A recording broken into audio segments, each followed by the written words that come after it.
this time I thought he seemed a little bit more comfortable. Kevin Patullo's been here. He's worked with him. Did you get that sense, or am I on an island? No, I definitely got that sense, and then of course, Jalen's getting older. He's been into it, but they have been together. I mean, how many years has Patullo been there? Where he's been here since Nick, so this will be year 5. Yeah, yeah. So he's familiar with him. I'm sure that they've been talking where in key situations and things, he's talking to him. So this is not like a new personality coming in. And so I think they probably have a lot of things they already have a understanding of each other. And so with communications and everything, I think he feels good about that. And I think he probably has an idea of the way he thinks. See, and they both have an idea about the way each other think. And so I think the communication is good. And so he feels more confident now. He's already been in situations where you're in the middle of the storm with somebody, which right in the middle of the game, there's a key play and you hear a certain voice, and they both, I think, have to feel better that because they've been through it before together. So I think he probably feels like this is not as new as before when you're bringing in people from outside that, he doesn't know as well. I got the sense, too, that Jalen just seemed more comfortable talking about it as well. Obviously, more used to the situation now. Gee, what's your expectation for the offense this year? You thinking a lot of change? What do you think with the new coordinator coming in here, coming off the season last year? Obviously, a historic running season. I would anticipate defenses are going to come in trying to stop that running game. What do you think for the offense this year in 2025? Well, I was listening to AJ. You see AJ feel very comfortable. And you know what? Come on. As much as, I can appreciate AJ coming in. He didn't say anything about, he wants the ball and all that. I don't know a wide receiver, at least good ones. You don't want one. Who doesn't want the ball? They want the ball. They want, so I expect them to throw more because I think of, the point you just made, which is, they ran the ball so much last year. I don't think that they want to put that much weight on Saquon to have him working that much, because, how long do you want him to play? I mean, you'd like to extend his career and things. So I could see them not running the ball as much. I think teams are going to be trying to stop their running game. So I think that is all going to work into where they end up throwing it more. Not that they're going to abandon their running game, because I don't think they're going to do that. But I think they'll probably throw the ball more often, and they'll probably be better at it because, they've got another season under their belt. And I think that they'll be more comfortable making adjustments. But defense is all off season. So you got to realize the way a lot of the offensive coordinators and defensive coordinators, the way they work. Whatever was the big thing last year, all of them are going in there. So everybody's going like, how can we stop this doggone Barkley? He's not going to run the ball down our throat this year. So we're going to do this, we're going to do that. And they're sitting in there, they're, doing got all their, mock-ups, what they're looking at. We're going to do this, we're going to do that. Maybe we're going to stack the box more and everything. So they've been working on that. So I expect some teams to look at what KC did in the Super Bowl, because they were effective in slowing them down and stopping them. So they're going to see what they did. And of course, just like in the Super Bowl, there is no defense that takes away everything. If a defense is strong against the run, then they are not thinking you're going to pass. So it's weak against the pass.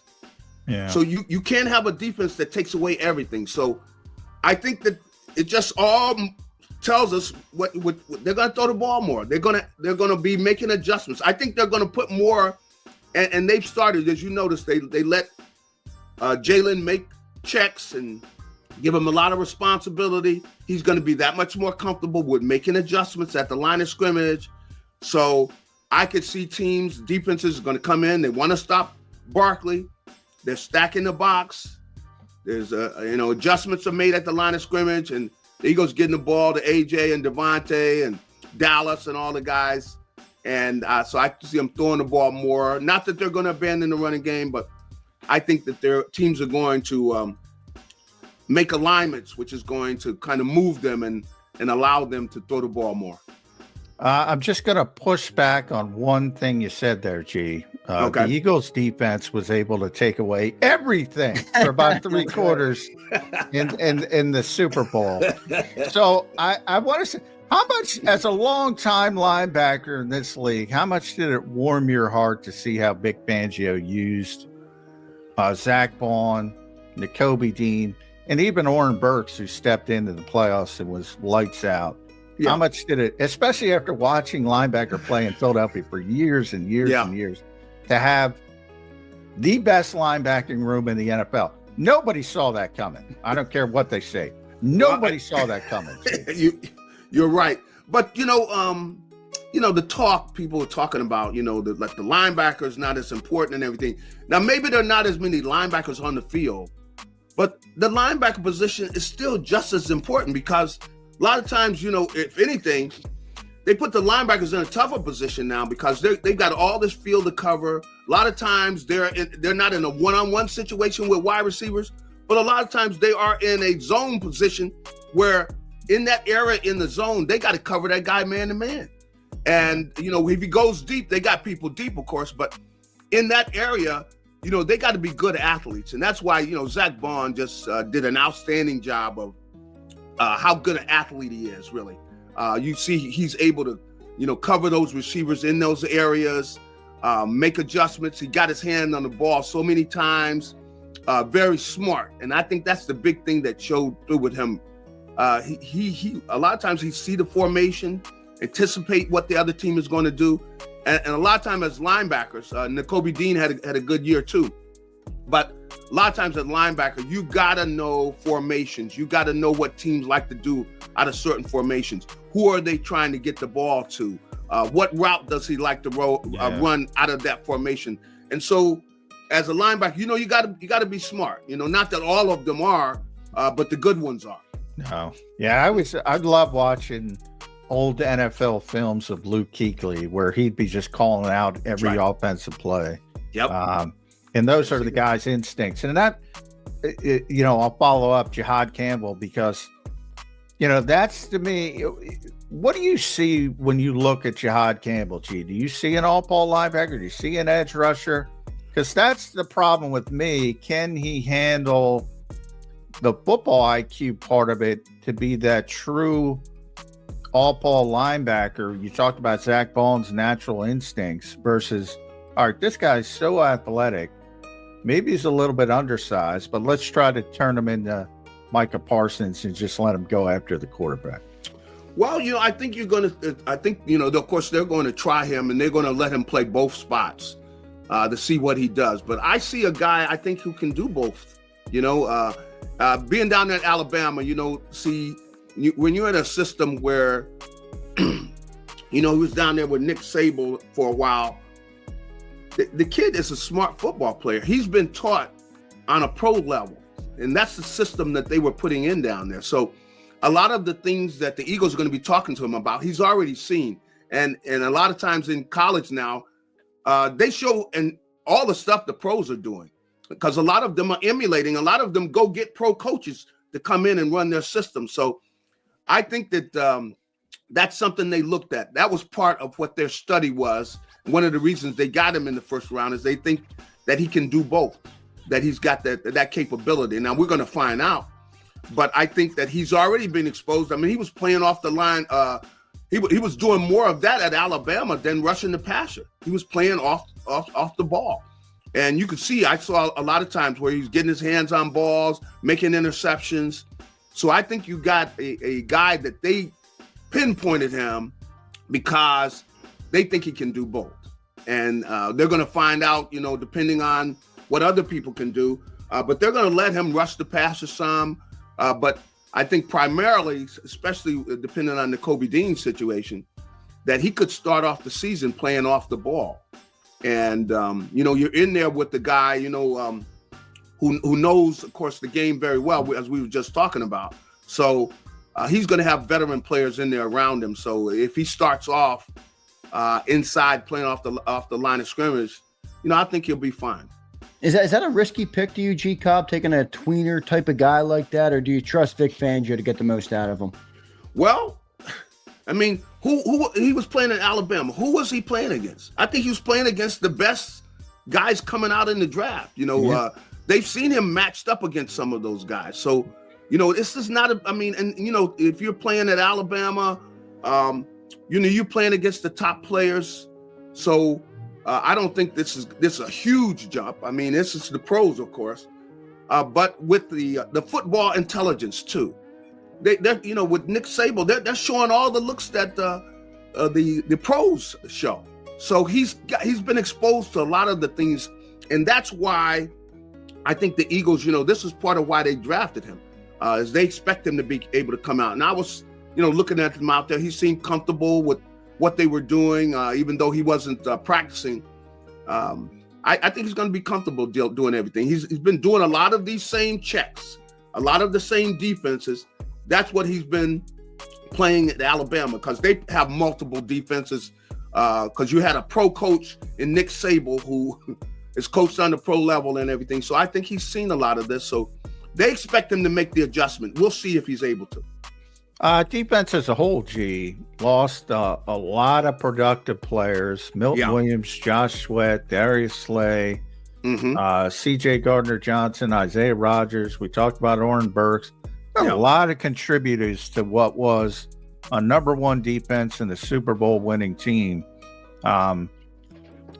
Is it realistic to expect them to just not have any hiccups and hit the ground running and Vic cures all? And because all of a sudden, we just talked about Jahad Campbell, rookie, but they're counting on a bunch of young players who haven't played a lot. Kaylee Ringo at corner. Moro Jomo inside. Some of these prove-it players at edge. Andrew Makuba at safety is a rookie. That's a lot of moving parts, even for Vic Fangio.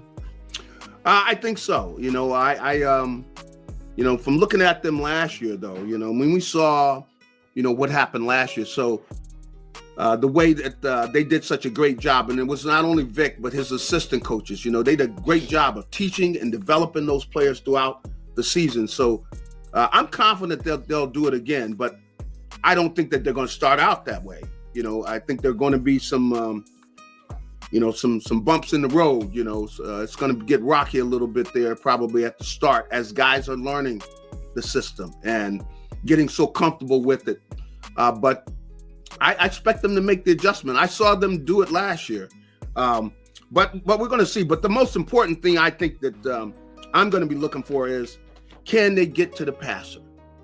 See, because if they got pass rushers, they can get there with, of course, Moro Jomo. Can he do it consistently? Can he get pressure inside? Jalen Hunt coming off the corner. Nolan Smith, was what he did last year, was that just something that we don't see again this year? Is he going to wear down because of his, size and things? So, those are going to be some interesting things. But getting to the quarterback, can you do that? Can you beat a one-on-one block? Because people are going to be looking at Carter and double teaming him. But can they beat those one-on-one blocks where you get consistent pressure? I think that's the most important thing. I think they're going to be able to make the adjustments in the secondary. You got some guys that I think are capable of getting the job done. Some of the times that they got a chance to play, I liked what I saw. So I think they'll be all right. But they've got some adjustments to make. Makuba, you're going to try to throw him right in there. I don't know. We will see. He's going to have an adjustment period where, the NFL, you got all these guys that can run. You got so many guys that got some big receivers that he's going to have to deal with. So he's got adjustments to make. That whole crew is going to have adjustments to make. But I think over time, I think they'll be okay. But we'll have to wait and see. Vic is going to have to work his magic on these guys. And it won't be easy. There are going to be some bumps in the road. So I think they're going to start out rocky, but hopefully they get it together before the season's over. Yeah, I think they will, G-Cobb. G-Cobb, a lot of talk about the coordinators. Let's talk about the head of the snake. Nick Sirianni gets his extension this week. I think we all expected it to come. Obviously, he's been very successful in his first 4 years. What is Nick Sirianni to you, G-Cobb? The conversations around him are very interesting to me. When you look at the accolades and the records and everything he's accomplished, it's pretty hard to believe. What is Nick Sirianni to you, Jay? Well, I think the big thing, Nick, is to me is I see a guy learning on the job. I see a guy getting better. You can see his confidence just in the news conference from when he started. You see a guy growing in the job. And I give him a lot of credit because he hasn't been the kind of guy that is not willing to admit it. I mean, he's kind of admitted, hey, I'm learning. And I think that the thing that I like the most about Nick is I see the relationship with the players. He's going to be honest with those guys and tell them, look, this is what we got to do. And talking to an individual player and tell them, hey, look, you got to do this better. And being honest with the players. And he developed relationships with these guys where they believe in Nick. They don't. I don't hear them say anything about how he's being dishonest with them. And I think he has developed a relationship with the players he has to where they're willing to go to battle for him because he's honest with them. He hasn't. He's made mistakes. We've seen him where emotionally, let's say he gets out of control there on the sideline and things, but he's being himself. And so I can appreciate a guy like that. And I see the players, they like Nick. I mean, might not like everything he does, because sometimes, I mean, he's going to chastise guys and call it the way he sees it, where they got to improve in a certain area. But I like the way that he's developed relationships with them. He's got genuine relationships where he's honest with them about how they're playing and what he wants, and being straight up with them about what they need to do. And I like some of the things he the way they do things. Like even they're in the auditorium. I look up there at what they're talking about. They're saying, man, and the thing they're stressing is we force turnovers, but we take care of the football ourselves. Where they got the thing up there in the auditorium, and meaning that, look, this is the way we're gonna win. And then I see the way they start our practice. I see the guys on defense over there punching the ball out and everything, and how that helped them last year, and how these young guys bought into that.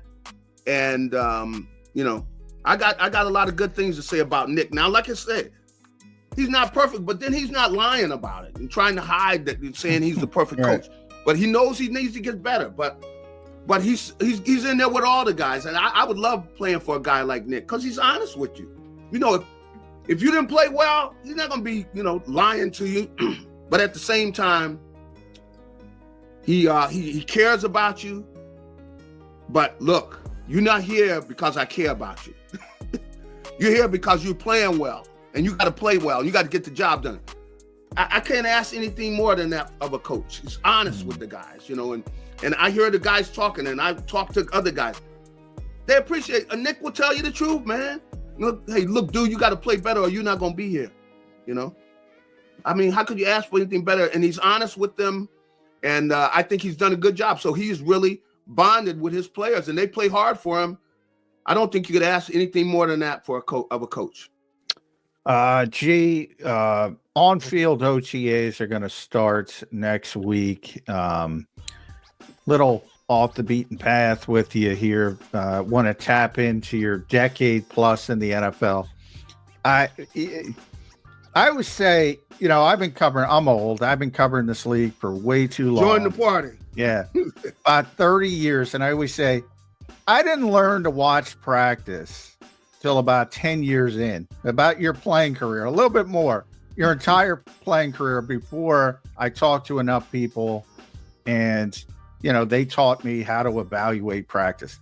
As a former player, do you ever roll your eyes when you see people paying attention to Jalen Hurts' completion percentage, or, Tell the viewers what you're doing at practice, what you're trying to accomplish at practice. It's not a game, it's practice. Let's go Allen Iverson on people. It's practice. Well, they I mean, the Eagles, they don't even let us, get a look at too much of the practices. But what they do in training camp, and and you'll see all the, the tweets and the stories about, basically so-and-so intercepted this. Yeah. I remember when Doug was here, they used to have 10-10-10 practices. So, and they would have to educate people that, look, the defense is serving the offense in this period. The offense is serving the defense in this period. Mm-hmm. So from that standpoint, just, the whole game aspect of, people taking it, you're trying to get better. That's right. Well, the thing I like to see it in the practice is a lot of the one-on-one, when you get some of the best players where they got to, times in the pass rush drills, of course, you've got these guys battling with each other. Other times in the one-on-one drills with the pass routes, you get a chance to see guys match up against each other. And even with that, a lot of times you're not totally one-on-one with a guy. You got help, let's say inside, or you got help deep. And so it's not where you're in one-on-one all the time. So, but you get a chance. I like getting a chance to see the guys battle in situations where they're kind of in one-on-one. And then to see the adjustments, that are made, which a lot of times in practice, is not really all like game situations. But I guess that's the best thing that I enjoy seeing is the one-on-one situation and seeing the guys how they match up then, because a lot of the other things they're getting in defenses and they're doing things that unless you know all of what they're going to do in an upcoming game and things, you can't really make evaluations as much because you don't know the whole situation of what they're doing. You don't know all the calls. But I do like to see the one-on-one situations because I think you get a chance to see players and how good they are and how good their fundamentals are in those situations. Jay, last year was a historic year for this football team. And you look at what they did in the offseason last year. All right, Saquon Barkley, Vic Fangio, Cooper DeJean, Quinion, Zach Baun, CJ Gardner-Johnson, mekhi Becton, all massive contributors to a team that just dominated on their way to a Super Bowl victory. Yeah. What do you think so far what Howie's done this year? I know obviously we can't grade it like we can last year. This season hasn't happened, but just your thoughts on kind of what Howie's done to retool some of the losses and get ready for a chance to try and go compete for a Super Bowl again.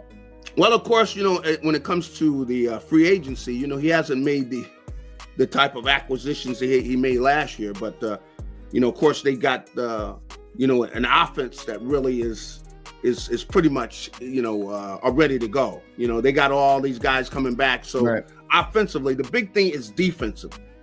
So the thing that I'm going to be looking at are these draft picks. They need these kids to mature and be able to help them in this first year. And so seeing how, Makuba, can he help them right now? Of course, Campbell, we talked about him, can he get healthy to where he gets in there and he starts getting some reps? And we'll see, because we know as an athlete, from what I've seen of him already, I already know he's good enough athlete, to help them. But can he help them where he's able to, process all the information of what he's going to be doing? Like if he were playing off the ball, can he make the adjustments they need to make on each down? Can he read the coverages? I mean, the routes, and be able to do what he needs to do. Of course, if he can rush the passer, that's just something that's kind of a one-on-one type of situation. We'll see how good he is at that. But the big thing I want to see is I want to see him playing off the ball. Can he play there and help them in his first year? Can he make the mental adjustments that need to be made? That's going to be a big thing. And the same thing with Makuba, because the different coverage. So a lot of it's mental. Got to be in the right place. You got to know the coverage. You got to know the adjustment when the guy goes in motion, and those type of things. Of course, Ty Robinson is going to be a big thing. Can he help them? Can he give pass rush pressure? Up the middle. Can he be effective there? Can he make them to where he can beat a one-on-one block there inside and get pressure on the quarterback? Those are going to be key things. Can any of these young kids help them in this first year? Because they need the help, man. They got to get pressure on the quarterback. That's what left there. That left. Some of that left with those other guys signing elsewhere. And if they can't, then that eventually I don't care who's in the secondary. If you don't get pressure on the quarterback, a good team was going to come in and they're gonna slice you up some. If you're not getting pressure on that quarterback. So can these guys beat the block? And some of the other young kids that J-Lex Hunt, I want to see. Was he legit last year? Meaning like does he make a step? Moro Ojomo. I want to see what he does. And I'm going to be looking at those guys because if they can get pressure on the quarterback, then these boys are going to have another chance to win again, I think, because the offense is already there. And I think the offense is going to get better because they're playing with each other again another year. So I expect Jalen to get better. So that I think the passing game is going to get better. And then you still got that running game to deal with. So the offense, I think, I feel confident about them. But defensively, that's where, we're going to find out. And I think the big thing is the pass rush pressure. You cannot let a guy back there, or these good quarterbacks will chew you up. I don't care who you got out there covering the guy. If he's getting too much time, you can't stop people. So can they get pressure on the quarterback? And so I'll be eyeballing those guys, man. Ty Robinson, man, they need help from you, dude. Can you give them the help? 4th round pick, G, year 1. It's a big ask. That's a lot to ask. Yeah. Think about how long it took Milton to become Milton. Yeah. I know. Sometimes it takes some time. I know. At Gary Cobb, make sure you follow G Cobb on the X platform. Locally, you can check him out at Fox 29 with our friends over there, gcobb.com. Make sure you check out his website. I don't want to talk about it, but I got to talk about it. People want to hear from you. This damn tush push, I'm so glad it's over. 50 plays a year, they run it, G. You were down there. AJ was sort of like, come on. It's 1 yard. Jordan Mailata was like, all right, we won't push. I got the feeling that from the player's perspective, it's like, hey, you know what? We're effing good. We got a great offensive line. We got a quarterback who can squat 600 pounds. This is not the reason we're good. But they branded this thing up to this point where everybody wants to talk about it, Chief. Yes. Your right. thoughts, so there's the platform. Your thoughts on the damn tush push. Well, I thought it was going to be adios. I'm surprised that it made it. Yeah, through. we all did. Yeah. But, I think that they'll continue to utilize the play. I can see where they're adding things to it, where they're going to give people different looks to where, you think they're getting ready to do the tush push and they end up doing something else to keep teams honest. But I think that, they still have, a good offensive line. They're able to come out. Does Eagles general manager Howie Roseman have an offseason trade up his sleeve? You think about his track record as a general manager, and you can never rule out him making an aggressive move to improve this club. And what we know with how Howie operates as a GM, how he conducts business, if the Eagles have a need, Howie will look into making a move. And Eagles owner Jeffrey Lurie deserves a lot of credit for being one of the more aggressive owners in football, who allocates a lot of financial dollars to improving his team and always giving Howie a runway to make the moves that he sees fit to make the Philadelphia Eagles the best football team that they can be. And we could spend a half hour dissecting all of the trades and all of the moves that Howie's been able to make as a general manager. But here, over the last few years, are some notable Howie offseason trades. He traded for C.J. Gardner-Johnson right before the 2022 season. That move ended up being so beneficial for Philadelphia because they had a need at the safety spot, and C.J. Gardner-Johnson was a great player for the Eagles that year. Then when he came back in 2024, the positional versatility, the ball skills, and the swagger, leadership, confidence, the tenaciousness that he brought this Eagles team, it did wonders for that defensive unit in 2022. Draft night of 2022, Philadelphia Eagles traded for A.J. Brown. He's gone on to be an all-pro player in each of his 3 seasons in Philadelphia and undoubtedly is a top 3 to 5 wide receiver in the game. Eagles also traded for Darius Slay back a few years ago. He turned out to be an all-pro and Pro Bowl corner for Philadelphia. Huge in the locker room. An underrated move, trading for a player like Darren Sproles. And of course, of note, multiple draft trades. And so we use all of that to segue to this. A lot of fans have been reaching out to me. I've seen you in the comments section, and I've seen a lot of people saying, Eagles might have a need at defensive end. Could Howie trade for Trey Hendrickson of the Cincinnati Bengals? This would fit the billing of a move that Howie is interested in, just for the same reasons for why he was interested, according to a multitude of reports, in Myles Garrett when we were at the NFL Combine in Indianapolis. Hendrickson right now is currently in a contract standoff with Cincinnati. He's going into the final year of his deal, no more guaranteed money left. The last 2 years, no player in the NFL has more sacks than Trey Hendrickson. So he's looking for a pay raise, and the contract that he signed a few years ago is a little bit outdated. He said publicly 2 weeks ago, I want to stay in Cincinnati. I am raising my family in Cincinnati. My family loves Cincinnati. He calls it home. It feels like home. But he also said, look, if the Bengals don't want to give me a new deal, it might be time to move on. And of note, Joe Burrow earlier this offseason, great quarterback obviously for Cincinnati, pretty much strong-armed the Bengals front office, which historically has been very cheap, into paying Jamar Chase and T. Higgins. And good news for Philadelphia, the Bengals general manager, he doesn't operate like Howie Roseman.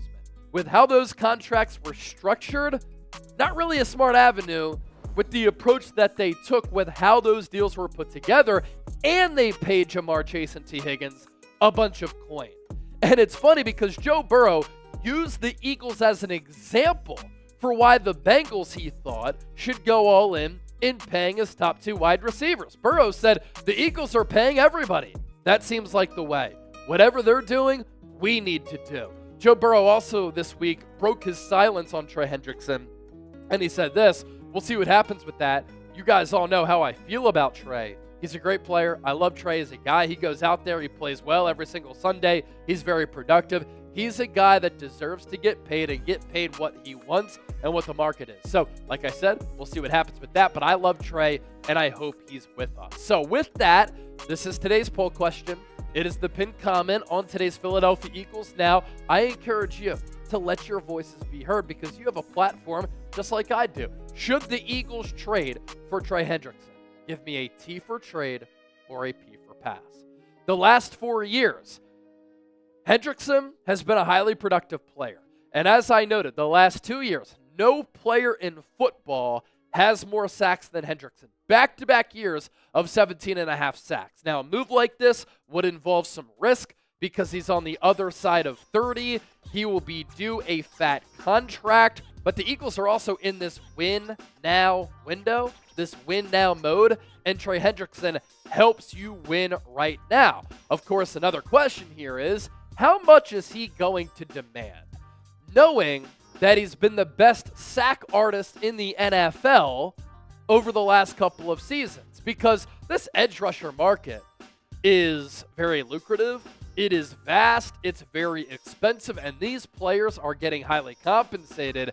And we could be a few weeks away from Micah Parsons resetting this market because he is younger than Myles Garrett, not as good as Myles Garrett, but because he's younger, he might get more than $40 million in average annual value. So you have Garrett at 40, Danielle Hunter at 35.5, Max Crosby at 35.5, Nick Bosa at 34, Josh Hines-Allen 28.25, and then you see Brian Burns, TJ Watt, Montez Sweat, Rashawn Gary, and Leonard Williams rounding out that list. And I think there's an argument to be made from Hendrickson's point of view that he deserves to be right in that top 4 type of realm as far as how he is compensated. The Eagles' cap situation, they're in a good spot here, as they always are, and they've backloaded a lot of these deals so that the cap hits don't really become a storyline until 2028, 2029. Howie Roseman and Jeffrey Lurie have done that on purpose. Why? That is the next window for when a new TV deal is going to be made by the NFL and their television partners, which will skyrocket the cap. And so the Eagles, in turn, will be able to eat and absorb a lot of those high salary cap numbers. But right around the same number here for 2025 and 2026, of course, cap numbers can be carried over year. So the Eagles right now have $25.8 million in cap room, 15th in the NFL, and then in 2026, 27.2, that is 13th. And I just want to remind people, remember how Philadelphia was all in on getting a player, or getting players over the course of time that have really improved their team? You think about Javon Curse, right, in the early 2000s. The Eagles went all in on Javon Curse because he was the missing piece. And then you think back to the NFL Combine. The Eagles were showing interest in Myles Garrett. That is a piece that really can catapult them to that next level. Obviously, they're at that top level right now, but that's the thought. Can we get players who make a high impact, who truly can help us? Myles Garrett is that type of guy. Trey Hendrickson is that type of guy. What the Eagles could also do is just go with the youth movement here, because their defensive line, even without an addition, I think is in a really good spot. I think Moro Ajomo has a breakout year. Jordan Davis could have a breakout year. He really turned it up about the midway point of last year. Jalen Carter, you can make the argument, is the most disruptive and best defensive tackle in the game right now. If not, he's top 3 at the position, and he might not be 3, he might be top 2 alongside Chris Jones. As for the Eagles' edge rushers here, they really like Nolan Smith. They really like Jalen Hunt. How do you not? These are young players who are explosive, fast, twitchy, who have been coming off the edge. Nolan Smith took a monumental leap forward in year 2. And then Jalen Hunt was terrific in the playoffs to a point where we forgot about Bryce Huff. Then the Eagles in free agency signed Josh Uche, signed Azeez Ojulari, drafted Antoine Powell-Ryland. You still have the likes of Bryce Huff on this team. But you could also make the counter argument and say none of those players are Trey Hendrickson. Still to come here on the show, is Roger Goodell lying about the tush push and why the brotherly shove isn't the only reason? The Phillies didn't throw money at the biggest names this offseason, but they didn't need to. While NL rivals made splashy deals, Philadelphia played chess. They built around pitching, added outfield balance, and quietly started preparing for a future without Kyle Schwarber and JT Realmuto.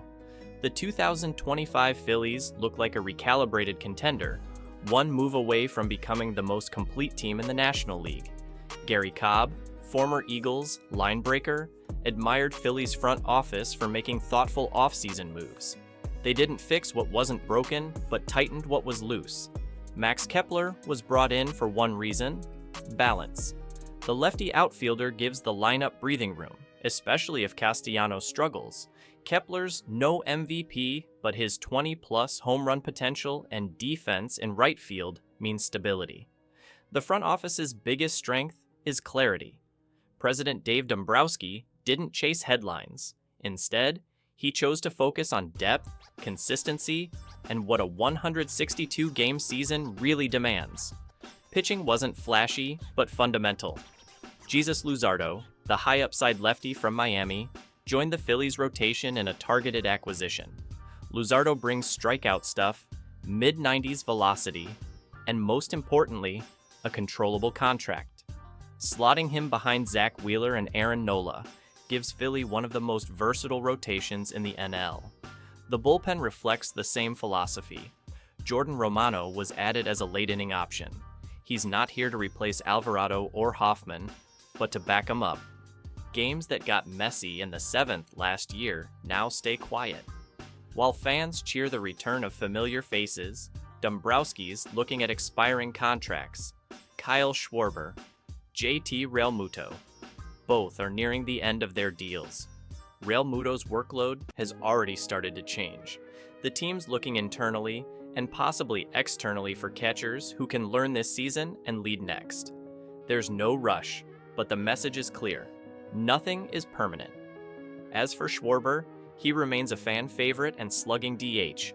However, he's expensive, and if a contender comes calling near the trade deadline with pitching to offer, don't rule out a deal. Alec Boehm's name has surfaced again. 2 years away from free agency, his performance has plateaued.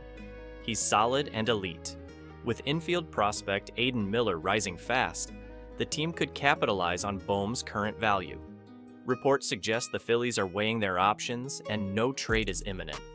However, it wouldn't be shocking if Boehm is flipped for a controllable arm or an outfield piece later this season. Ryan Helsley. That's the name floating around. The Cardinals' flamethrower has drawn interest from Phillies' front office. If the price is right, don't be surprised to see Romano and Helsley wearing the same colors. The Phillies seemingly want high-velocity, high-leverage insurance. Helsley's closing experience could give the team 3 finishers, and that's a luxury no postseason team can turn down. This is a team of roles. Kepler in the corner, Romano as the bridge, and Luzardo as the rotation glue. The front office didn't overspend, nor did they panic after last year's near miss. They watched, calculated, and acted where it counted. Even bench roles were treated thoughtfully. Deeper DH flexibility, more outfield range, and smarter base running. These are the October necessities. So where does that leave us? The Phillies didn't win the offseason headline war, but they might win the efficiency award. They didn't overcommit or get caught in a bidding frenzy. Instead, they focused on small things like pitch count relief, defensive stability, and late inning options. Usually, this is the type of roster that wins in September, because it's built for June and July. Overall, this Phillies team doesn't need a miracle, but a margin. They have the rotation depth, the bullpen length, and a strategic front office that's already playing 4 moves ahead. So, what move do you think pushed them closest to the World Series window? Drop your takes in the comments, and don't forget to subscribe for more interesting breakdowns throughout the MLB season.